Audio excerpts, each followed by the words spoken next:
का फ्यूम वो फ्लेम को कवर कर देता है. So flame does not get any oxygen supply because of the hydrochloric acid fume has covered the flame.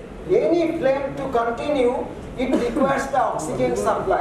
Oxygen supply नहीं मिलेगा तो आग बंद हो जाता है. तो ये पॉलीमर आग बंद कर देता है because of HCl gas, hydrochloric acid. ऐसा कोई भी पॉलीमर होगा जिसमें क्लोरीन है, ब्रोमीन है, फ्लोरीन है, वो सारा पॉलीमर आपको फ्लेम और फायर रेजिस्टेंस देगा. अभी देखिए आगे देखिए इसमें भी क्लोरीन है. It will also give you flame और फायर रेजिस्टेंस. ओके, ये है आपका क्लोरीनेटेड पॉलीइथिलीन. क्लोरीनेटेड पॉलीइथिलीन देखिए अगर ये क्लोरीन नहीं रहेगा तो ये जो पॉलीमर है इसको हम क्या बोलते हैं? अगर ये क्लोरीन नहीं रहेगा, क्लोरीन नहीं है तो इसको हम बोलते हैं polyethylene. Polyethylene is not a rubber, polyethylene is a plastic. लेकिन देखिए ये क्लोरीन आके पॉलीइथिलीन का कैरेक्टर चेंज कर दिया.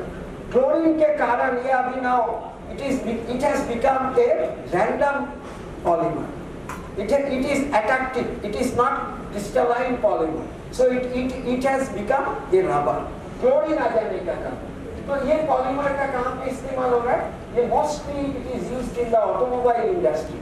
ऑटोमोबाइल का जो पार्ट है उसमें ये क्लोरीन, क्योंकि क्लोरीन क्या देता है? आपको ऑयल रेजिस्टेंस भी देता है. ऑयल के अंदर डायरेक्ट ये नहीं रहेगा, ऐसा पार्ट में आप ये यूज कर सकते हैं. अभी ये वाला देखिए, ये पॉलीब्यूटाडाइन है. पॉलीब्यूटाडाइन ये क्या रबर है?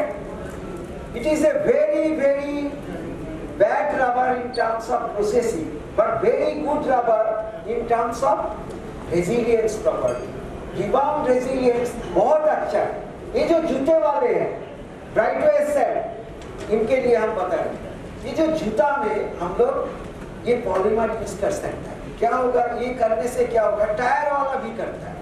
क्या होता है? पॉलीब्यूटाडाइन एब्रेशन प्रॉपर्टी इंप्रूव कर देता है. Polybutadiene gives you the good abrasion resistance. Abrasion कैसे हो रहा है? Because the polymer does not allow the product to be in contact with the surface. वो ऊपर रखने का कोशिश करता है. अगर ऊपर रखेगा तो घिसेगा नहीं. So abrasion resistance gets improved. Okay? So polybutadiene कभी अकेला यूज नहीं होता है. कभी भी कोई रबर कंपाउंड में पॉलीब्यूटाडाइन अकेला नहीं होगा, क्योंकि इसको प्रोसेस करना वेरी डिफिकल्ट है. प्रोसेसिबिलिटी इज वेरी पुअर. इसमें मिल में चलाएंगे आप, मिल बैगिंग हो जाता है. मिल में कंपाउंड बनाने के लिए मिल के ऊपर आपका बैंक चाहिए, मिल के ऊपर बैंक होना चाहिए. लेकिन एक पॉलीमर क्या होता है, नीचे हैंग हो जाता है, bank formation does not take place. उसी बैंक में अदर मटेरियल हम ऐड करते हैं. लेकिन पॉलीब्यूटाडाइन होने से क्या होगा, कोई बैंक नहीं मिलेगा आपको, नीचे हैंग होके रहेगा. तो इसलिए इसको बोलते हैं mill bagging problem. And polybutadiene is never used as a single polymer. It is always used in blends with SBR or NR. NR और SBR के लिए blending में यूज होता है. अभी ये जो है, ये देखिए इसको बोलता है क्लोरोसल्फोनेट. ये क्लोरो है और इधर ये सल्फोनिल क्लोराइड है. यहाँ पे क्या है, ये एक सेगमेंट है, ये जैसा CM जैसा है. ये सेगमेंट जो है CM जैसा है, और यहाँ पे ये सेगमेंट में, सेकेंड सेगमेंट में सल्फोनिल क्लोराइड है. ये सल्फोनिल क्लोराइड क्या करता है? Sulphonyl chloride can give you acid resistance, chemical resistance दे देता है, एल्काली रेजिस्टेंस, एसिड रेजिस्टेंस देता है. बिकॉज सल्फर एटॉम है एंड क्लोरीन एटॉम है एंड ऑक्सीजन एटॉम है. ये सब कॉम्बिनेशन में गिव्स केमिकल रेजिस्टेंस. एंड ये देखिए, ये इसमें क्या होता है, ये भी कहाँ यूज होगा? This is also used in the automotive parts. Most of the automotive parts. इसका जो ट्रेड नेम है इसको बोलता है हाइपालो. ये क्या हो रहा है? लैंप डिमिंग हो रहा है. हेलो,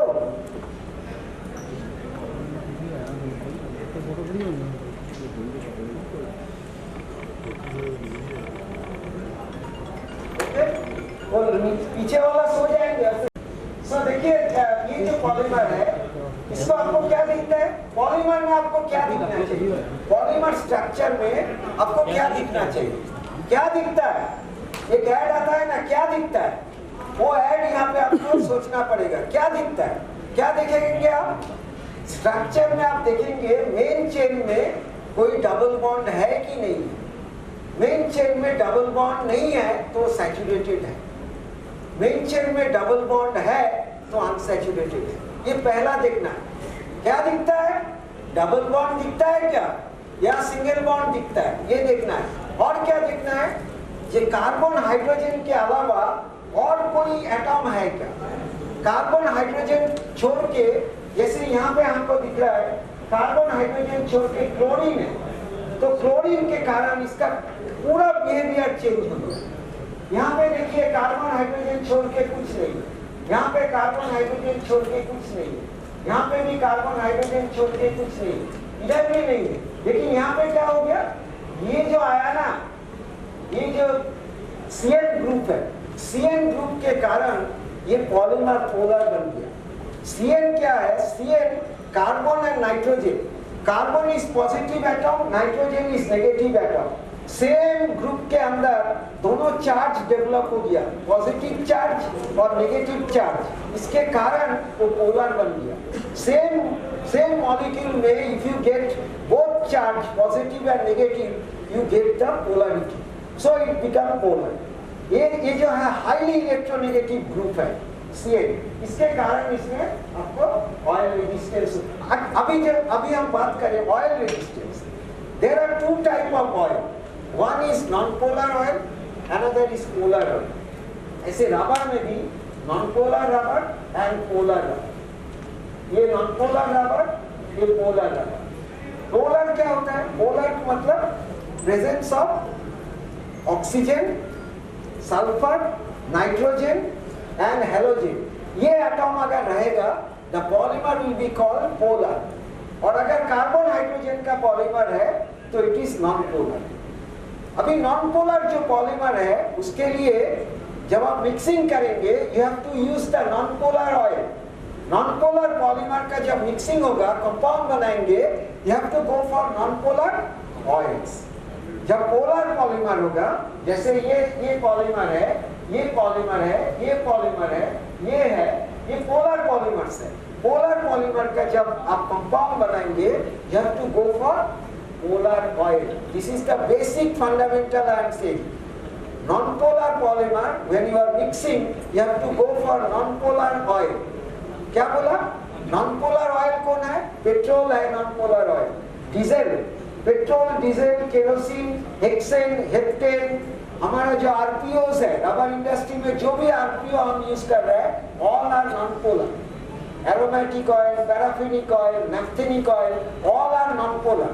ये सारा ऑयल आप non-polar रबर में यूज कर सकता है। लेकिन नाइट्राइल रबर का कंपाउंड कर रहे हैं, कभी भी ये नहीं चलेगा। ब्यूटाइल रबर, देखिए ये जो ब्यूटाइल रबर, इसमें हम लोग को क्या डालना पड़ता है? ब्यूटाइल रबर में generally the process oil is paraffinic oil और नैफ्थेनिक ऑयल। पैराफिनिक या नैफ्थेनिक देना चाहिए ब्यूटाइल में, लेकिन आपने गलती से अगर एरोमेटिक ऑयल डाल दिया, क्या होगा? जब मिलिंग करेंगे, lot of sound will come from the mill and लगता है जे क्राइम कर रहा है, रबर इज क्राइम। माने रबर में ऑयल वो जो अंदर आपने डाला ना, जबरदस्ती मिक्स कर दिया, those oil will come out in the milling operation and there will be lot of sound generation. So इसमें क्या होता है? जैसे rubber is weeping, rubber is crime, so because of incompatibility of the oil and the rubber, so rubber के साथ, polar rubber के साथ you require the polar oils, non-polar rubber के साथ you require the non-polar oils। जैसे NPR कर रहा है, तो NPR के लिए पहले DOP हुआ करता था, लेकिन आज के दिन में DOP बैन हो गया। यूरोपियन यूनियन ने DOP बैन कर दिया। तो क्या कैसे मैनेज हो रहा है? अभी आ गया DIOS, DOS, आप यूज कर रहे हैं सर? DOA क्या होता है? उन्होंने जो बोल दिया DOA, इसमें क्या बोल रहे हैं? डाइऑक्टाइल एडिपेट, उनका जो है एडिपेट, और मैं बोला था DOS, डाइऑक्टाइल सेबासेट। एडिपेट, सेबासेट, ऑलिएट, ये सब आपका सोप टाइप ऑफ मटेरियल है। एस्टर टाइप ऑफ मटेरियल है, एस्टर है, these are ester plasticizers. Okay, so आज के दिन में लोग DOA, DOS, DIOS इस टाइप ऑफ मटेरियल से मैनेज करते हैं। अभी ये देखिए, ये जो पॉलीमर है, ये पॉलीमर में मेन चेन में कोई कार्बन नहीं है। Main chain is having no carbon atom. So main chain में बाकी सबका कार्बन है, बाकी सब में कार्बन है, लेकिन यहाँ पे कोई कार्बन नहीं है। सो कार्बन नहीं होने का कारण ये polymer is inorganic polymer. Rest all other polymers are organic polymer. जहाँ पे भी कार्बन है वो सारा पॉलीमर को हम बोलते हैं ऑर्गेनिक पॉलीमर। बट ये जो पॉलीमर है इसमें दिस इज इनऑर्गेनिक पॉलीमर। और क्या दिख रहा है यहाँ पे दिख रहा है ऑक्सीजन है मेन चेन में, और क्या है सैचुरेटेड है। सो सैचुरेटेड है, ऑक्सीजन है, तो इसके कारण क्या हो जाएगा, it will give you little oil resistance, intermediate oil resistance because of oxygen polar atom. कभी कभी टच होने से बचा देगा, लेकिन डायरेक्ट कांटेक्ट में नहीं चलेगा। Silicone rubber can give you intermediate oil resistance. और एक ब्यूटीफुल प्रॉपर्टी है, ये जो पॉलीमर है इसका glass transition temperature is -110 degree, -110 -110 degree TG है। और आपको हम बताया था 200 डिग्री तक ये हायर टेम्परेचर में जा सकता है। तो total temperature, application temperature is 300 degree, -110 TG है और 200 डिग्री, मतलब टोटल टेम्परेचर हो गया 300 डिग्री। 300 डिग्री तक ये काम करता है, -100 से शुरू करके +200 तक। और क्या बोला था, ये इनऑर्गेनिक पॉलीमर है, so it can come in contact with our body. So baby teats बचपन में जो दूध पिलाता है फीडिंग बॉटल से, वो बॉटल का जो टीट है that tit is made of silicone rubber. अभी अगर नेचुरल रबर का बना दिया, हमारा देश है, हमारा देश में फर्जी वाला चलता है, तो सिलिकॉन के जगह में नेचुरल रबर डाल दिया, क्या हो जाएगा, कुछ ही दिन में वो जो निपल है ना, जो आपका टिप्स है, that tip colour will change. Silicon का जो निपल है, सिलिकॉन का जो टिप्स है, इट विल रिमेन कांस्टेंट, उसका कलर कांस्टेंट रहेगा। लेकिन नेचुरल रबर से जैसे आप बना देंगे NR, SBR ऐसा पॉलीमर से, आफ्टर फ्यू मंथ्स और may be few weeks it will become yellowish, उसका डिग्रेडेशन चालू हो जाएगा। सिलिकॉन क्या होता है, सिलिकॉन में डिग्रेड नहीं करेगा, silicone is saturated, no degradation. So no degradation के कारण कलर चेंज नहीं होता है। कलर क्यों चेंज होता है, because the polymer is degraded. Why the colour changes, the product का कलर क्यों चेंज हो जाता है, because the polymer is getting degraded and that's why the colour changes.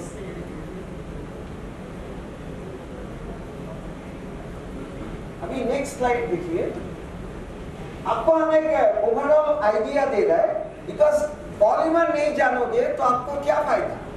आपका जो इंडस्ट्री है ये पॉलीमर चला रहा है, you are taking as per the application, you are taking the polymer, ठीक है ना। पॉलीमर का जानकारी होना ही चाहिए।